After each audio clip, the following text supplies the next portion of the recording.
Dober dan, prav lepo pozdravljeni na Slovenski matici in ponovno prav toplo pozdravljam predstavnike založbe Mladika.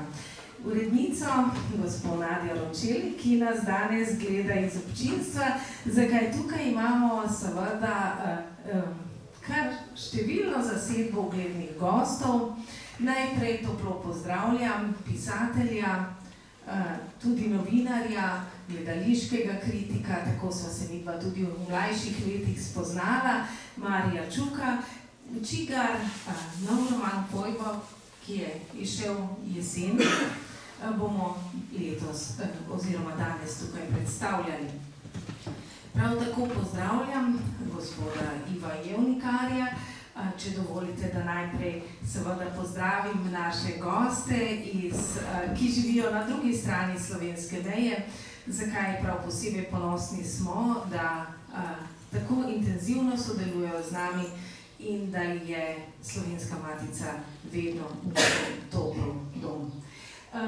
Obenem pozdravljam akademikinjo, dvojno doktorico, profesorico Marijo Stanonik, avtorico številnih knjig pri Slovenski matici, bila je tudi urednica knjige Brez križa in imena, v kateri so izbrane pesmi vseh tistih avtorjev, ki smo jih poimenovali kot avtorje, pesnike na drugi strani vojne vihre in ki so bili bolj ali manj, večina izmed njih,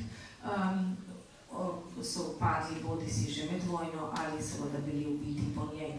Prav tako pozdravljam novega člana Slovenske matice, doktorja Jožeta Možino, ki ga seveda bolj poznate z televizijskih ekranov, mi pa smo tudi zelo ponosni, da se je pridružil naši matičini družini. Naj povem seveda ob tem, da nam je v posebno čast tudi to, da predstavljamo prav tu na Slovenski matici teme, ki bodisi razdvajajo tako slovenski prostor in tudi narode med seboj, in jih poskušamo odpirati kot teme, na katerih lahko, ponovno bom rekla, lahko dosežemo tudi našo spravo, tako sami seboj, znotraj slovenskega naroda in kot tudi z vsemi drugimi. Zdaj pa predajam besedo današnjim gostom in seveda verjamem, da bomo slišali veliko zanimivih, tudi morda kresajočih se mnenj. Hvala lepa.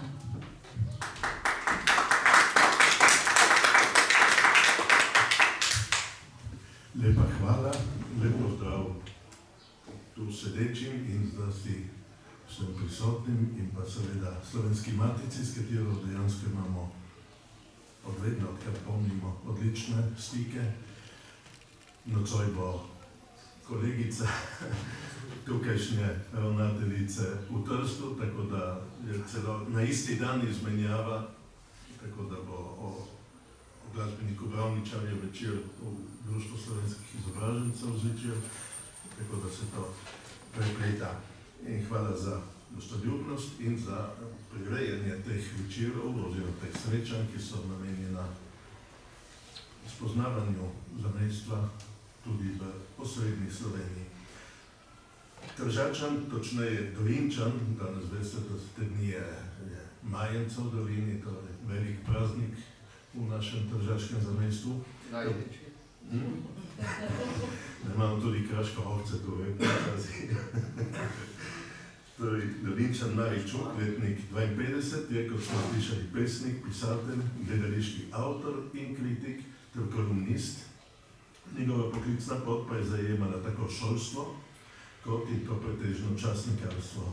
Vemo, da je bil na Primorskem dnevniku, potem v javni radioteleviziji Vaj, na koncu kot glavni urednik slovenskih informativnih sporedov. Če sledimo Kobisu, lahko ugotovimo, da je izdal, da upam, da se nisem zmotil, boš popravil, 11 samostojnih pesniških zbirk, od pesniškega lista leta 73, to je imel 21 let, ne vem, če že dopolnjen tega, do izbora s prevodom poezije v nemščino Vse gube ljubezni leta 2022. Na to so tu drame, risanka, eseji v knjižni obliki in pa 5 romanov. V letih 1998-18 so bili objavljeni romani Pene morskega vala, Molk koloradskih hroščev in Prah, ki se jih je prijela oznaka zamejska trilogija, saj tudi zelo kritično obravnavajo našo skupnost in odnose tudi med Slovenci in Italijani. Leta 20 je dosegel velik uspeh z romanom Črni obroč, ki je doživel več ponatisov, radijsko branje in prevod v italijanščino.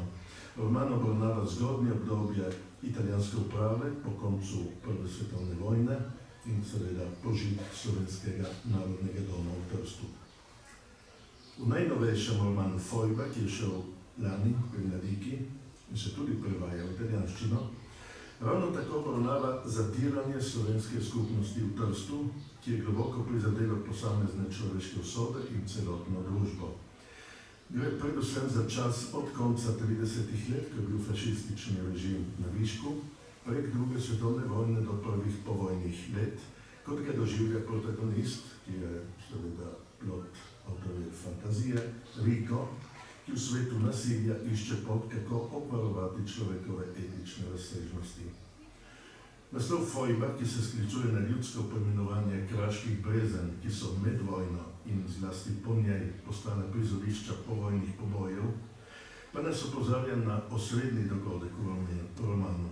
Gre za zelo občutljivo vprašanje, ki tudi zaradi številnih manipulacij razdvaja večino Italijanov in Slovencev.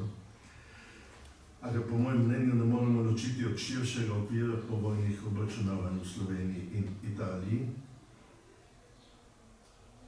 Razvajajo Fojbe seveda tudi Slovence. Če se tudi uravnovešeni italijanski predsednik Mattarella, ki ga zelo spoštujemo in smo mu hvaležni za vračanje Narodnega doma, ne more povsem izogniti tolmačenju nasilja v narodnostnem ključu, in če bo koga zanimalo, imam tukaj njegov govor 9. februarja, ko Italija spominja infojbirancev, kot pravijo, in istarskih in dalmatinskih beguncev. V tem govoru tudi govorijo la ferocia titina contro la comunità italiana, recimo, ne? Pa je še nekaj takih, ne? Čez da je šlo za narodno. On sicer veliko bolj uravnovešeno obravnava to kot marsikateri drugi italijanski politik, ampak tudi on se ne more povsem izogniti temu nacionalnemu ključu v razlagi takratnih tragičnih dogodkov. Med Slovenci pa seveda ravno te dni se ponovno pojavljajo razhajanja v pogledih na vlogo revolucionarnega elementa pri tem nasilju. Avtor podaja svoj pogled na vzroke in na značilnosti povojnih pobojev na Tržaškem, z večplastnim vsebinskim nabojem pa obsoja vse, kar prizadeva človekovo dostojanstvo.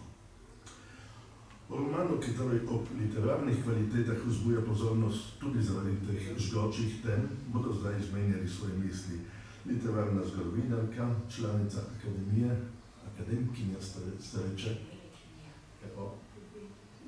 Akademikinja, zato sem se izognil, profesorica, dvojna doktorica Marija Stanonik, ki je predelala in v številnih knjigah predstavila vse luči in sence naše težke zgodovine. Časnikar in zgodovinar dr. Jože Možina, ki v svojih televizijskih pogovorih opozarja tudi na zamolčane in temne lise po preteklosti, ter je objavil temeljno zgodovinsko študijo Slovenski razkol, ter seveda avtor Marij Čuk. Jaz bi takoj dal besedo gospe Stanonikovi, s kakšnimi občutki je prebirala to knjigo. Prebrala jo je takoj, zdaj jo morala še enkrat. In ima polno nekih znakov notri, zapiskov, tako da bo gotovo zanimivo. Hvala lepa za besedo. Res sem jo prebrala takoj z velikim navdušenjem, čeprav se zdi nenavadno v taki snovi, in seveda to odreagiralo tako, da sem gospodu Jevnikarju pisala, ker je to bilo najhitreje, da sem se nekako notranje sprostila svoje vtise, in zato sem danes tukaj sedim. Tako da drugih bom zelo pazila. No, ampak sem hvaležna kljub temu avtorju seveda, da je za to knjigo, ker mi je dala misliti. Veliko sem prebrala res na to temo, z vseh strani o tem hudem času, kot rečem. Ampak tukaj sem pa dobila neke nove poglede še v to situacijo mesta, ker ponovadi smo vendar Slovenci tukaj na celini obravnavali, ali pa smem mogoče najbolj, da kar sama nase to vzamem, skratka doživljala to črno-belo, Italijani, Slovenci, vsi Slovenci so bili na pravi strani. Ampak tukaj se pa izkaže, da je bilo med njimi vendarle tudi veliko takih, ki niso vzdržali pritiska, ali se mi je pa zdelo bolj komod, po domače rečeno, da so podlegli tej fašizaciji. In moram reči, da me to zelo pretreslo. Človek sam sebe sprašuje, kako bi se resnično obnašal v takem položaju. Res. Tako nasplošno, zdi se mi pomembno tudi to, da se mi zdi, da kdor bere to knjigo, da je zelo pravzaprav nujno, da pozna zgodovino, da kolikor toliko se je s tem že seznanil, prav zgodovino, to se pravi z realnimi dejstvi, da potem veliko več lahko najde v njej in ima tudi veliko večji učinek ta knjiga nanj. Navdušena, to pa res sem bila, to lahko rečem iskreno, nad jezikom, zelo lep jezik, lep slog, pa tudi kompozicijo. Skratka, mislim, o slogu že govorili, kompozicija pa ne vem, če že kdo opazi, kako je umetelna, ampak zelo naravna. Vsako poglavje pravzaprav obdela svojo problematiko, čeprav se navezuje na prejšnjo, da je potem knjiga strukturirana kot roman, ampak ta oklepajoča kompozicija, ne da se avtor na koncu vrne na začetek, se mi je zdelo imenitno. Pa seveda veliko premišljevanja oziroma debate, samo spraševanje tudi pa dialogov o jeziku, o umetnosti, o človeku kot takem. Veliko, skratka, bi se dalo o tem napisati, ampak jaz veliko lažje pišem, kot govorim, tako da predajam besedo naprej. Lepa hvala, se boste povrnili k besedi. Zdaj pa časnika, v Trstu pravimo še vedno, na radiju smo govorili vedno časnikavi, na Primorske novinarji, s tem smo se kregali, kdo je časnik, kdo je novinar. Zdaj so nove teorije, da časnika samo piše za medije, tiskane, novinar pa objema vse. Ampak če beremo Breznika, vemo točno letnico, kdaj je novinar stopil v slovensko književnost. Prosim, Jože. Ja, hvala lepa za besedo. Moram reči, jaz sem za razliko od doktorice Stanovnikove raje poslušam, da drugi govorijo, ne kot pa sam govorim, ampak če treba se tudi kaj pove. Ta roman sem dobil v roke tako rekoč, kaj ne rečem, po dolžnosti, ni bo pač na govoru, če bi ga prebral, ampak ta dolžnost je bila zelo sladka. Res, ko se to začne brati, me je presenetil barvit jezik, predstavljal sem si ljudi in pokrajino zelo dobro okarakterizirani veliki. Zgodba se tudi na pravi način uveljavi. Seveda je tukaj roman, ki v nekaterih pogledih tudi ne gre popolnem sozvočju z zgodovinskimi dejstvi na precizen način, vendar obarva tisto situacijo, tisto tesnobo, ki je vladala med Slovenci v času Italije in fašizma, končno se Italija tudi brez fašizma je bila dovolj kruta do Slovencev že tudi prej. In ta neznosen pritisk, ki so ga bili ljudje deležni, v središču je Vodopivčeva družina in Riko, ki pač doživi traumatičen dogodek, upada v njihovo hišo, umora očeta in potem tudi tragično konča posiljena sestra Nada. To te pretrese, ker mi potem on išče nekako izhode iz te situacije. Zdi se mi izredno lepo tudi to humano sporočilo, ki ga gospod Marij uveljavi, ko se on na koncu vojne, ko pridejo pač partizani v Trst in ko se on nekaj noči ga prebudijo in ga peljejo tja na kaj Brzoviški šot, da poravna račune, misleč seveda, da se bo na tak način da se bo na ta način maščeval in on v tisti zmedi, tiste noči odkloni umor dveh morilcev svojega očeta. Zanimivo je, da se to je tudi res film, jaz sem si bolj filmsko predstavljal, ker sem vizualen človek, da se potem ta račun poravna na ta način, ne vede, da pač v prometni nesreči potem povozi glavnega morilca in poseljevalca, tega italijanskega fašističnega funkcionarja. In vmes se vidi, to mi je tudi všeč, ker se sam ukvarjam s starejšo generacijo in na spričevanji, kako težko breme je za to osebo, ki je pač romaneskni lik, predstavlja traumatični dogodki, ki jim je bil priča. Tako da se pravzaprav tudi zakon v nekem smislu razpade zaradi vsega tega. On sam pristane v mogolnici za nekaj časa in se potem rešuje z nekimi izhodišči, ki pa spet zadevajo tisto vitalno človeško narav, ostati vendarle na strani pravice, brez da bi povzročal krivico drugim. To je pač en aspekt, ki bi ga glede romana izpostavil. Zdaj tisto, kar sem bral po dolžnosti, ampak potem je šlo kar prehitro proti koncu. In glede, recimo prvi del je bolj strukturiran sistematično, dejansko je to obet velikega romana, to je velik roman, ne sicer po obsegu. Poznaj se pa te zadeve, ki se tičejo povojnega obdobja, se zelo hitro spravijo do avtomobila Fiat Seicento, kako je že bilo, pa televizije in vsega tega. Človek bi kar čakal, da se bo zgodba še naprej razvila, ker tudi fašizem je bil v nekem smislu transparenten v odnosu do Slovencev. Medtem ko povojni režim, kolikor vemo, italijanska oziroma povojna demokratična država, je z drugimi sredstvi, pravzaprav bolj demokratičnimi na videz, nadaljevala z raznorodovanjo politiko v nekem smislu, morda v nekih točkah še bolj uspešno kot prej. Je pa tudi res, da to knjigi seveda ne more biti ovrednoteno, ker ni to taka knjiga, da je to breme teh fojb padlo na ves slovenski narod in da pač italijanska politika ves čas izkorišča to zato, da karakterizira vse Slovane kot morilce in tako naprej, več ali manj, in da se to ni veliko spremenilo.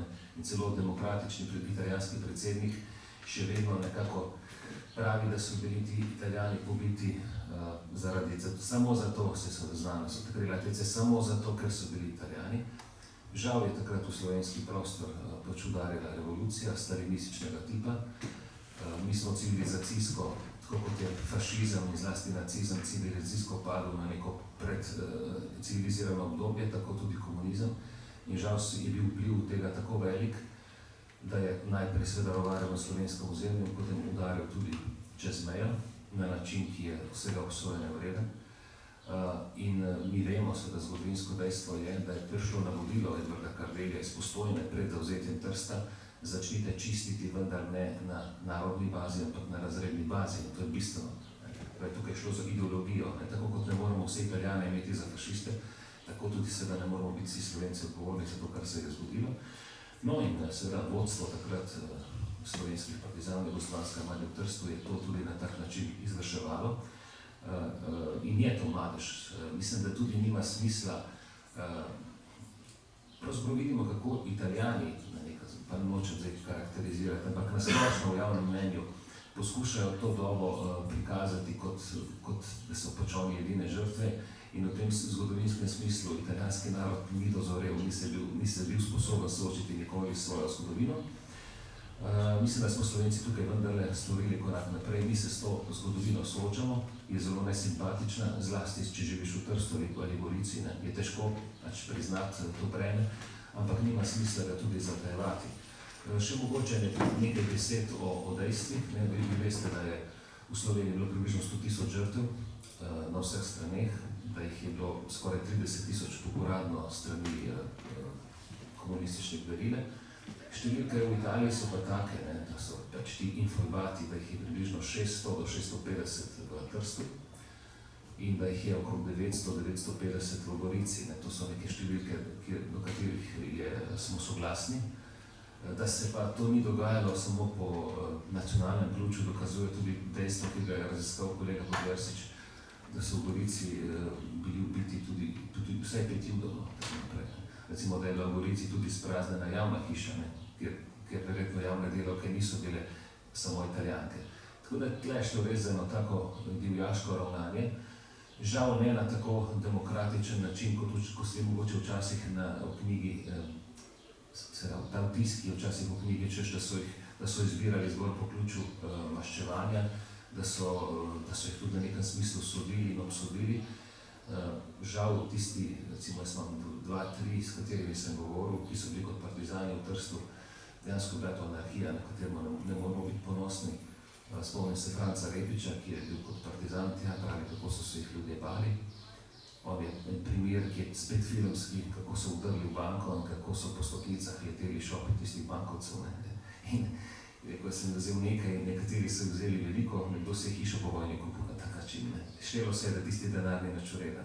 Ali pa Albert Cvetina Erno, pač zelo visok oznovec takrat, ki je šel in poiskal svojo teto v Trstu in je obiskal in se je ustrašila v tej obleki. Pač to so ta žalostna dejstva. In do te moje pričevalke zadnje, gospe Bourdon, ki je pa izvorno tržaška družina, zelo znamenita, po zažigu Narodnega doma je njen oče zažgal italijansko zastavo in potem so morali zbežati v Jugoslavijo. Ona je bila v tej dobi, od 1. maja, je bila v bistvu na obisku v Trstu. In se pa spomni seveda te euforije, tega veselja po neznosnem pritisku fašizma, ki tudi gospod Čuk opisuje v knjigi, takrat, ko se tudi spoznata ta dva zaljubljenca, ki potem malo bolj nesrečno zaključita svojo zgodbo. Seveda je bila euforija, je bilo veselje, škoda pa je, ker se je stvar poravnala na način, ki nas bremeni v nekem smislu še vedno. Zdi se mi pa, da je edina pot do tega, da si pač priznamo tisto, kar je bilo narobe. Nima nobenega smisla. Me pa zelo veseli, da se knjiga prevaja v italijanščino, ker upam, da bo senzibilizirala tudi italijansko javnost, da ne bo tako enostransko etiketirala Slovencev. Končno bi si tudi tako mislil, da imamo vsi Evropejci sedaj toliko drugih težav, pa tudi Italijani, da bi se lahko začeli ukvarjati s čim drugim, ne pa Slovenci v Trstni Gorici. Lepa hvala. Zdaj pa ima besedo avtor, da ta prvi krog zaokrožimo, prosim. Jaz mislim, da lahko prvi in tudi zadnji krog. Jaz sicer nisem v najboljši formi v teh dneh, ampak nič za to. Hvala Jože, hvala gospa Marija. In težko je avtorju spregovoriti o avtorju. Ali se od svojega dela distanciram, ali ga preveč ponotranjim, ali ga preveč pohvalim, ali postanem neutralen. Skratka, to so velike dileme. Velike dileme, kakršne imam tudi vsakič s svojim ustvarjanjem. Pa če napišem vers, ali je ta vers smiseln, je vsebinski, nekaj povezuje, nekaj sporoča. Če napišem stavek, kaj je ta stavek? Je enoznačen, je večplasten, lahko odpira neke druge svetove ali pa jih zapira v samo eno in monolitno umevanje. Jaz sem konec človek metafore.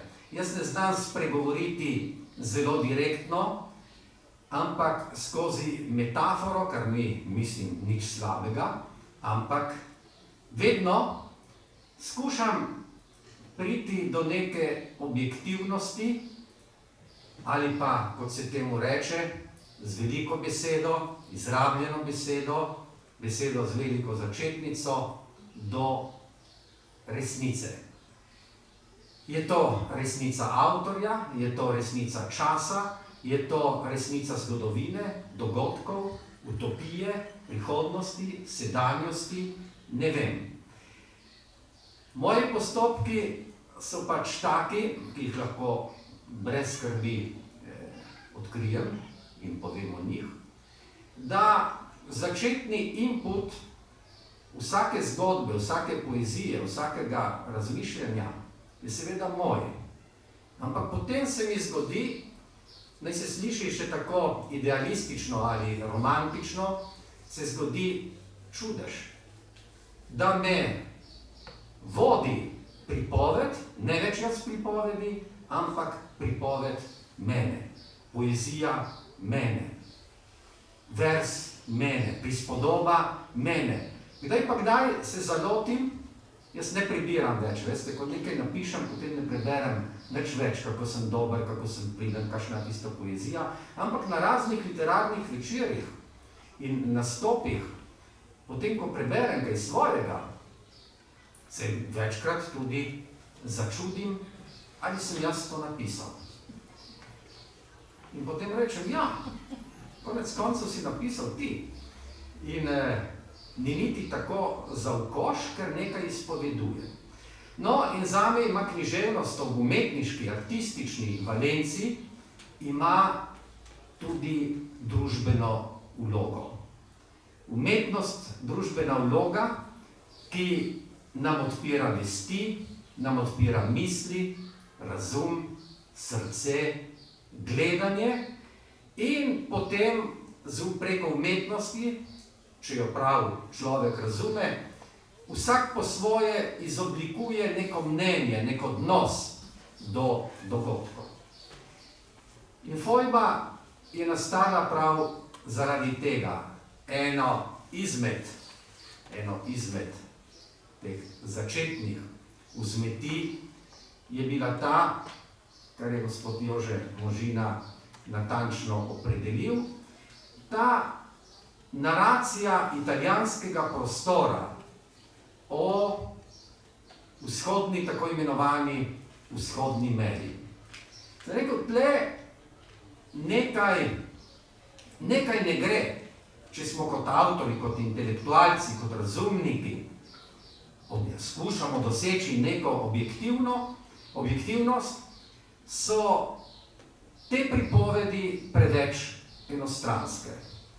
In potem sem razmišljal, kako na nek način vzbuditi vsaj pomisel o tej naši usodi. Ker, kot je tudi Ivo prej povedal, celo predsednik Mattarella, ko so določeni datumi ali določene slovesnosti ali določene komemoracije, ga malce zanese. Kot da bi se zgodovina našega obmejnega prostora, istrskega prostora, prostora Furlanije, Julijske krajine, začela s fojbami in eksodusom. Česar nihče ne zanika. Jaz zadnji človek, ki bi to zanikal, ker sem proti vsakršnemu takemu, ali naj bo ideološkemu, ali zakaj da ne, golemu fizičnemu nasilju. Nihče tega ne zanika. Ampak pred tem je bilo pa tudi nekaj, predvsem na Primorskem. Pred tem fojbami in eksodusom je bilo vendarle 20 let terorja, zanikanja identitete, preganjanja, konfinacije, umorov, pobojev, prepovedi jezika, ukinjanja Trstu in Gorici šol, ustanov, kulturnih domov in tako dalje in tako dalje. Tega se sploh ne omenja. Tudi v zadnjih dneh, sedaj 25. aprila, ob dnevu osvoboditve, ob dnevu odporništva v Italiji, nikomur od vladajočih predstavnikov, ministrov, predsednice vlade, ostalih akterjev v tej zgodbi, ni prišlo na misel. Vsi so seveda poudarili odporniško gibanje, vsi so poudarili velik pomen osvoboditve Italije izpod predvsem nacizma, ampak skoraj da nihče ni omenil, Bog ve, kdo me kliče, ni omenil,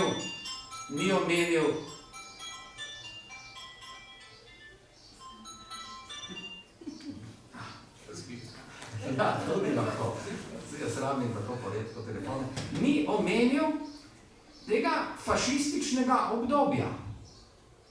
In potem sem rekel, tu, in to se dogaja, venomer ponavlja, kot da so, kot je Jože povedal, samo Slovenci, ki mislim, da nimajo tudi ne prav velike odgovornosti, razen tega jugoslovanske armade, tudi po vojnih pobojih, da smo vsi Slovenci predstavljeni kot neki kriminalci, neki dediči nečesa, kar je prizadelo italijanski narod. In sem rekel, tako ne gre. In kaj boljše kot književnost, kaj boljše kot roman, da izpove ne toliko zgodovinskih resnic, ampak vzdušje, psihologijo nekega časa, psihologijo nasilja in kako to nasilje lahko povzroči in trajno zaznamuje ne le posameznika, posameznik je seveda metafora za skupnost, ampak celotno družbo. Kdor doživi nasilje, jaz mislim tudi nasilje, ki se danes dogaja v svetu, od Senegala do Bližnjega vzhoda, do Ukrajine, da kogar to nasilje piči, da ga fizično z očmi pogleda, težko se izkopa iz te globoke travme. In potem je seveda od pisatelja odvisno, kako bolj ali manj uspešno to predstavi, kako bolj ali manj utemeljuje.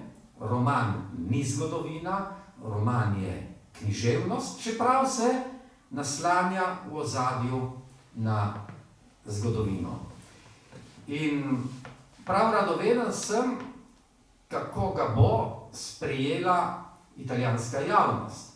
Če se, in potem končam, ker smo rekli, da imamo 20 minut časa, vsi se nam nekam mudi, ne? In upam, da bo sprejela ali pa še bolj učinkovito. Italijanska javnost je Črni obroč, prevod Črnega obroča, sprejela zelo pozitivno. Zakaj? Ker italijanska javnost nič ne ve o tem, nič ne ve o požigu Narodnega doma, nič ne ve o preganjanju Slovencev, nič ne ve, da Slovenci sploh obstajamo v deželi Furlaniji, Julijski krajini, ampak nismo niti, po mojem mnenju, daleč od tega, da tudi Slovenci v Sloveniji veliko ne vejo o Slovencih v Italiji. Ta nevednost, to je nevednost. In Črni obroč je odkril neka poglavja, ne toliko zgodovinskega značaja, ampak poglavje o biti, o preganjanju te biti v italijanskem prostoru. In povsod, kamor smo šli, rekli, pa mi o tem ne vemo nič, nismo poučeni, a to smo mi počenjali. V tem smislu je književnost, je umetnost veliko bolj učinkovita, vsaj po mojem mnenju, od same zgodovine. Ker se skozi zgodbo, skozi pripoved dotakne vesti ljudi. In ta vest, saj upam, da je tako, mama nekje pravi Riku, ne smemo se več maščevati, pozabi na to, odpuščati je treba. Tu je naša moč. Maščevanje je šibkost. Moč je v odpuščanju, v razumevanju, v solidarnosti, na novem tkanju vezi, povezav, vsak na svojem bregu lahko, vsak svojo identiteto, vsak s svojim prepričanjem, ampak ne s sovraštvom. Hvala.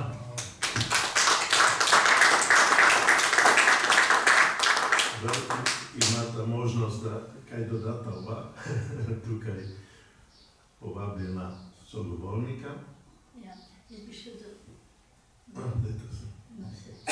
jaz bi še dodala, da je pomembno vlogo mlade generacije v tej knjigi, ker ponovadi govorimo o že profiliranih osebah, tukaj pa osebe so mlade, dva fanta Božo pa Riki odraščata in skozi to odraščanje potem se tudi njuna perspektiva doživljanja spreminja. Pa tudi tista mala deklica, hčerka njegova, ne prihajam čisto na drugo področje, na osebno ljubezen, ker je veliko tudi o ljubezni, tudi plačani, kupljivi ljubezni, če že vzamemo tako, ampak zelo diskretno napisano in to me zelo veseli, ker je veliko obscenosti ob teh temah v naši literaturi. Tukaj pa zelo dostojno, da tako rečem. In ta punčka pravi očetu, v tem smislu, zakaj se z mamo ne razumete. Otrok to čuti, prav to je tisto, kar je izjemna kvaliteta te knjige, ta psihološka razsežnost doživljanja, ampak meni se je vseeno zdelo pomembno poudariti tudi to zgodovinsko razsežnost, ravno zato, ker imamo občutek, da Slovenci čisto premalo se trudimo spoznavati naše, po starem rečeno, zamejstvo. In tako v Italiji, skratka v vseh štirih. Sploh pa pozabljamo, da so tako imenovani zamejci tudi na Hrvaškem, to pa itak ponovadi ignoriramo, nažalost. Pa tudi mami je zelo lep spomenik postavljen, mami tega Rika, koliko je postalo, zavila se je res v tej strašni nesreči te družine v molk, ampak ko je pa se sin poročal z italijansko simpatijo, je zahtevala, da bi bil obred tudi dvojezičen, pa se žal to ni bilo niti to uresničeno. In tukaj se vidi ta enostranskost tega javnega nastopanja, pa tako imenovane demokracije, pa to se pravi de jure, pa de facto, je velika razlika. Pa tudi to, recimo, prav sem mimo grede opazila, ta prelom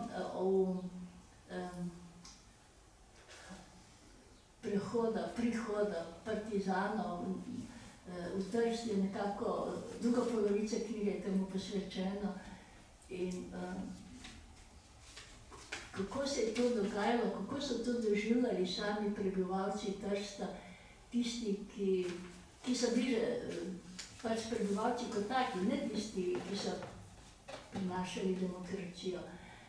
To je bila strašna sprememba oziroma tudi strah, en in drugi strah, nekje prav rečeno.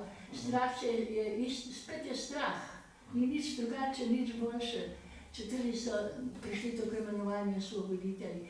Skratka, knjiga je zelo res bogata v vseh plasteh doživljanja in se vidi, da je avtor pesnik, da res tudi skozi jezik lahko uživa tudi po estetski plati pri tem romanu. Hvala, dr. Možina. Ja, zmeraj se še da kaj dodati, seveda tukaj. Ja, bomo vseeno dodali. Ja, tako običajno, tako povprečno prebujene Slovence, posebej Primorce, nas marsikaj jezimo, kar se tega tiče. Jezi ta ignoranca Italijanov do tega dela primorske zgodovine, obdobja fašizma pa tudi prej. Ne samo moj oče, pa številni drugi pravijo Italijan, nego fašist, komunist, škof, vse isto, to je zdaj malo groba zadeva, ampak dejansko v vseh obdobjih, tudi pred nastopom fašizma. No, izkušnje to pravijo, ne. Že pred obdobjem fašizma je pač to bilo. In seveda jezi po drugi strani pa tudi ta nevednost ali pa ignoranca slovenske matice, ampak ne te matice, kjer smo sedaj tukaj, do pač zamejstva. In to čudenje vedno znova, kot tam kakšnega Slovenca srečajo, pa grejo v Trst, pa vidijo v Gorici nek napis, kako, a vi ako slovensko govorite, ne. To je še zmeraj tudi prisotno. Vidim tudi skozi šolski sistem, tudi končno moji otroci, ne dobro, če ne bi doma dobili nekaj dodatnih informacij, bi bili nevedni. Pa tudi čudim se temu, da jih rano vzgajajo v neki ignoranci, ampak neka ignoranca veje tudi v našem šolskem sistemu do teh vprašanj. In na tej točki je to slabše, kot je bilo v naši dobi, ko smo še živeli v totalitarnem režimu, ampak so se te teme vseeno bolj odpirale in smo bolj te zadeve poznali. Dejansko je tukaj veliko teme, res pa je, in to bi morda še enkrat izpostavil, da imamo tukaj breme, namreč, ja, ti ljudje so bili izredno srečni, ko so prišli partizani v Trst. Vem pa tudi pričevanje, kako so jokali nekateri, ko so šli iz Trsta, in posledice so Tržačane in Goričane in v bistvu z velikim bremenom teh pobojev, teh pomorov. To je nekaj okrutnega. In vem, da se vsaj del Slovencev v Italiji težko s tem sooči na zelo realen način, dobro, to je vprašanje časa. Ampak tisto, kar pa nas tudi kot Primorce posebej boli, številni svoj tigrovskih družin, če potegneš črto, fašizem je preganjal pač tigrovce in komunizem, nažalost tudi. In celo taka bilanca je, da verjetno jih je komunistični režim potolko več kot fašistični. Podobno je tudi z padalci, ki jih je Ivo raziskoval. Tako da tle je ta knjiga v nekem smislu, v smislu resnicoljubnosti, v smislu tudi tega odpuščanja, ki ima pravi treba odpuščati. Tega absolutnega, mislim, da je glavni lik tukaj Riko, ki zavrača nasilje, ne glede na to, na svoj duševni mir, da je to tisto stališče, na katerega se moramo postaviti. Odpuščanje in resnicoljubnost. Res pa je, da imamo tukaj, če je to neki izziv, opravka z enim večjim narodom, ki pa deluje zelo, zelo arogantno. Upam, da se še motim, ampak tudi mi smo v takem vzdušju, ne glede na to, da smo rasli na tej strani meje, doživljali v eni ignoranci, v eni aroganci do slovenskega življenja. Slišim pa, če bo po radiju, upam, da drži, čez nekaj let bomo dosegli Slovenci kupno moč Italije. Tako da se bo počasi ta stvar izravnala. Upam, da res. Hvala. Mislim, da je zdaj trenutek, ko lahko spregovorijo udeleženci te okrogle mize, te predstavitve. Mikrofon je že pripravljen, da bi rad kaj dodal, pohvalil, kritiziral, vprašal. Je zdaj nekaj časa za to. Prosim. Prisoten je tudi Trst in Gorica, sta tukaj prisotna, pa specialisti za Koroško, imela tudi nekaj takih sorodnih zadev. In mislim, da Janez že dviga roko. Ker me Ivo že provocira s Koroško, v četrtek sem bila z Efigenijo Simonovič in se z mojo Vanjo, pa mislim, da je edina, ali zelo redka, bom rekel, udeleženca iz Republike Slovenije na spominski maši v Nebohodni, vsakoletni, od 90. leta naprej, na kraju, ali ob kraju dveh morišč, Leše 1 in Leše 2, nad Prevaljami. Tam je, in tu so seveda paralele so v tem, da ta poboj tam sta obdelala dva slovenska literata, seveda tudi vladna komisija locirala, potrdila, ampak na naši strani je ignoranca, na oni strani ne.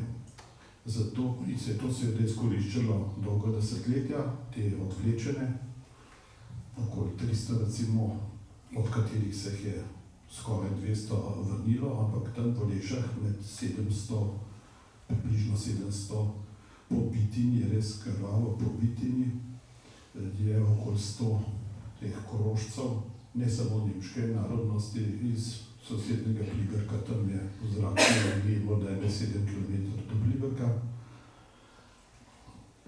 Kako je aktualno? Zdaj je žogica, kdo bi ta izkop in DNK, ali DNA, kako se reče, opravil in to breme rešil. Danes je bila lepa spominska maša, slovenske dekani iz Pliberka, ki je hkrati predsednik Mahorjeve družbe v Celovcu, slovenske pesmi, slovensko brilje, Oče naš. Ob tem, da pobudnik tega oziroma organizator formalno je pa Koroški Heimatdienst. Pa seveda Črni križ, avstrijski. Torej teh primerjav in velike družbene relevance literature imamo. Tam pravimo tudi 2 romana, ki se to načelno delala z vidika storilca in recimo otrok, ki so bili s tisto grozo posredno seznanjeni.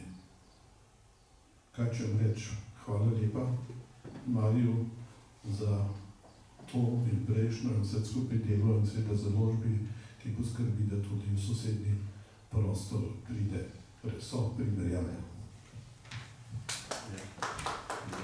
Hvala. Še kdo? Prosim.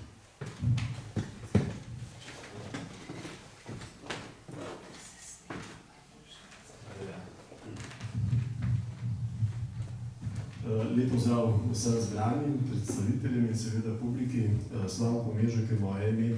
Dotaknil se bom istočnice na temo mladina in koliko Slovenci vemo o teh zgodbah onkraj meja, ne samo onkraj italijanske, tudi avstrijske, tudi madžarske in drugih meja. Vodim gibanje, ki se imenuje Kultura Natura Slovenija, ima več projektov, med njimi je eden bolj uspešnih projektov Neznano zamejstvo, ne v oklepaju, ustanovljeno leta 1997. Soustanovili smo ga z zamejskimi Slovenci in na nek način potem skozi različne načine, pristope skušali to temo na nek način razsvetliti. Dejstvo je, da slovenski šolski sistem, še posebej zdaj, na to temo preprosto, zelo nonšalantno, neodgovorno, mehko že čisto pozablja. Mi smo od leta 2000, ko smo začeli s konkretnimi obiskovanji zamejstva, peljali v kraje med Trstom, Celovcem in Moštrom več kot 900 skupin. Deluje 18 poti, na drugi strani je, lahko rečem, blizu 200 sodelavcev, ki govorijo takrat, ko je bolje, da domačini povedo, kot da vodiči na nek način prebirajo podatke, ki so kjerkoli že zapisani. Skratka, da se, vendar kaj želim po to črto povedati. V vsej tej pozitivni praksi nam je sicer uspelo prebuditi nekaj srednjih šol, recimo, da jih je par 10, s katerimi redno hodimo, kamorkoli tudi mimo Fojb, do vasice Jezero, da pogledamo dolino reke Glinščice in potem od tam v Rižarno, Trst, vse do Delina. Vendar šolski sistem, kot rečeno, reagira, kakor češ, ja, to je vaša svobodna izbira. Mislim, da bi skupaj enkrat morali zdaj pa že zaupiti, da je te ignorance in tega birokratskega sprenevedanja zadosti. Mi smo skupni slovenski kulturni prostor. Treba je mladim ljudem vcepati v glavo, da je Slovenija večja, kot pač je, in to zaradi zgodovinskih dejstev in zaradi tega, ker onkraj tam česa se temu reče zamejstvo, se reče kakorkoli, ne nazadnje zunaj strani smo mi tudi zamejci. Torej, da je treba ta prostor razumeti in ga živeti, ne samo sem ter tja uporabljati. Tisti časi šverc-komercev so mimo, upamo, da jih ne bo nikoli več, ampak dejstvo je, da takrat pravzaprav čez meje marsikdo šel, ne da bi vedel, da lahko sreča Slovenca. Danes je pa tako, da Slovenca povpraša po nemško in me potem rahlo nerodno, ko mu to reče, se lahko po domače vprašaš. Isto velja v Trstu, isto velja na Madžarskem, tudi marsikje na Hrvaškem. Torej, še enkrat, povejmo, da to hočemo, zahtevamo in da seveda je naša zgodovinska obveznost, dolžnost, da to čim prej storimo. Hvala za ta prispevek in upam, da se bomo srečevali tudi tam v vaših krajih. Hvala. Vsekakor slika ni popolnoma črna. Take pobude, kot jih vi omenjate, recimo nekatere šole gojijo stike z tako imenovanim zamejstvom. Jaz sem v zadnjih mesecih recimo vodil 70 tretješolcev Škofijske gimnazije iz Vipave. In ko smo v Narodnem domu prihajali iz ene dvorane v tisti muzejski prostor, je od tam prihajal velik razred Poljanske gimnazije, recimo Ljubljanska. Vipavska gimnazija pošilja prvoletnike v Trsta in Gorico, potem Celovec, drugoletnike, tretjeletnike na Madžarsko in četrte pa po svetu, če sem prav razumel. Škofijska gimnazija v Šentvidu vsak petek pošlje en razred na Tržaško, recimo, ker tega nisem niti vedel, ampak prihajajo na Rebentavor, kjer živim in enkrat je župnik, ki so ga prosili, da nekaj pove, rekel, meni ni lahko in ti kaj poveš in dejansko, rekel, 6 petkov zapovedoma prihajajo. In upam, da je takih primerov več, samo seveda to bi malo biti sistematično v šolskih programih, ne samo na prostovoljni ravni. Dobar dan, jaz sem pa Silvan Pipan, torej šolnik, to je prvo, in drugo sem tudi turistični vodnik in to ob meji z Italijo, torej z Krasa doma. In to mi je sicer veliko veselje, mrzkešno skupino peljem, je pa to res težko priti do tega, ne. Šolnik sem tukaj v Ljubljani, tam česa, ne, naši dijaki grejo lahko v Rim, grejo lahko v Stuttgart, grejo lahko v Budimpešto, grejo lahko v Dunaj, ne. Samo v Trst je pa težko iti, ne, to težko prepričaš naše vodstvo, sicer ne kakšne direktive ima vodstvo od zgoraj, ne, ampak jaz pač naredim, kar zmorem, najraj pa se mi zdi naredim, da izmenjujem cerkvene pevske zbore ali pa tudi navadne pevske zbore, ne. Tako da nekaj se naredi, ne, ampak je to bolj lastna pobuda pa dobra volja. Je pa res včasih, da je prav na uni strani tudi težko dobiti pripravljenost, da bi se to zgodilo, ker je tak dogodek, no. Hvala. Hvala. Bi rekel, da se vrnimo se k romanu zdaj, nekaj smo obdeljali to, te stike, ne, Matica za mesto, pa če bi kdo želel še kaj. Ja, prosim. Ja, glede na to, da roman prihaja iz Trsta, se mi zdi, da moramo nujno omeniti morje. Mi kar naprej pozabljamo, da je slovensko morje bilo nekaj drugega nekaj, kot je danes. Ampak tukaj ga je komaj za režo, skozi katero gleda umetnik na začetku, ko bi hotel postati umetnik Riko, potem postane zdravnik, skozi režo ateljeja. Ta pogled na morje je simbolično, nekako, kako bi rekla, metafora za morje, čeprav razumem. To je ena reč, ko bi rada še omenila, druga pa roman Kaplan Martin Čedomec, ki pravzaprav sproži vso to tragiko te družine Rika pa njegovih staršev in sestre. Skratka, ta povezava tudi tržaškega ozemlja pa Slovenca na Tržaškem, pa seveda na Goriškem, z Beneško Slovenijo, moram reči, da me je ta zaveza zelo imponirala. To bi rada posebej poudarila, ker kar naprej še zmeraj preveč tudi pozabljamo na Beneško Slovenijo, ampak tukaj je pa vključena. Hvala. Še kdo?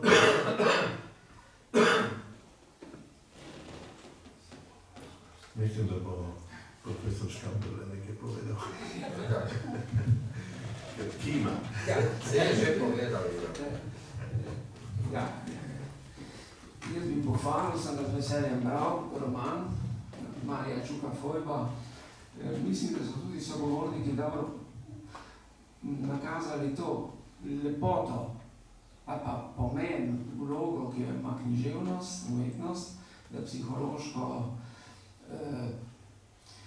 vpelje moralno kompleksne duševne teme, ki se dotikajo tudi teh tragičnih dogodkov po vojni.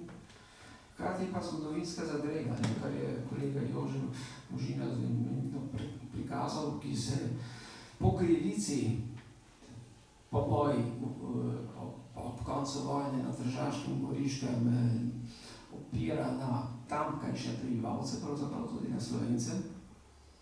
Hkrati se je pa to dogajalo.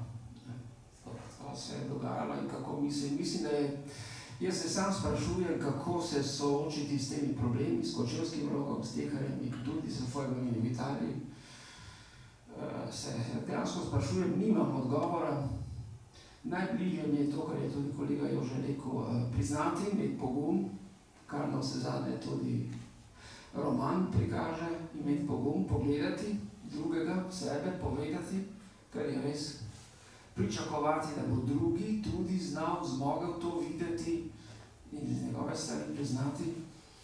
Tako da ne bi pa smeli imeti, mogoče tudi ta roman, Fojba me je dve stvari, bi mogoče spostavil, vedno sem se ob dogodkih imenitno opisanih Marija Čuka v romanu, kako bi jaz ravnal tam pred tistim breznom, ali bi se maščeval, ali se ne bi, verjetno bi se maščeval, ampak je prav, da se ne bi, je prav, da se ne bi. In drugi korak pa je, kako razumeti, kako razumeti te dogodke. In zato drugo sporočilo, poleg tega maščevanja in moralnega zadržka, drugo sporočilo pa se mi zdi prav to, ni nam treba imeti na Tržaškem, na Goriškem zavest občutka krivde. Tudi v Sloveniji, vse niso vsi tega delali. Bilo je revolucionarno nasilje. Ni nam treba imeti vsem Slovencem občutka krivde, če so komunisti delali tudi slabo. Vse nismo bili vsi to. Tudi to je pomembno sporočilo te knjige, ni nam treba imeti občutka krivde.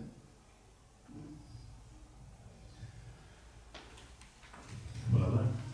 Mislim, da je tudi en element, ki še čaka na literarno obravnavo, to, kako en dokaz, da ni šlo za neko etnično maščevalnost, kako so naši ljudje, starejši naši po vaseh in tako dalje, so o tem pripovedovali, da jih ni več med nami, ampak kako so pomagali italijanskim vojakom po 8. septembru, da so se preoblačili in bežali in kazali skrivne stezice proti Trstu, proti Italiji, ko bi jih lahko pobili vse skupaj, ampak naši ljudje so jim pomagali in so mislili na svoje otroke, svoje sinove, ki so bili bogve, ki je tudi kot italijanski vojaki v Grčiji ali kje druge.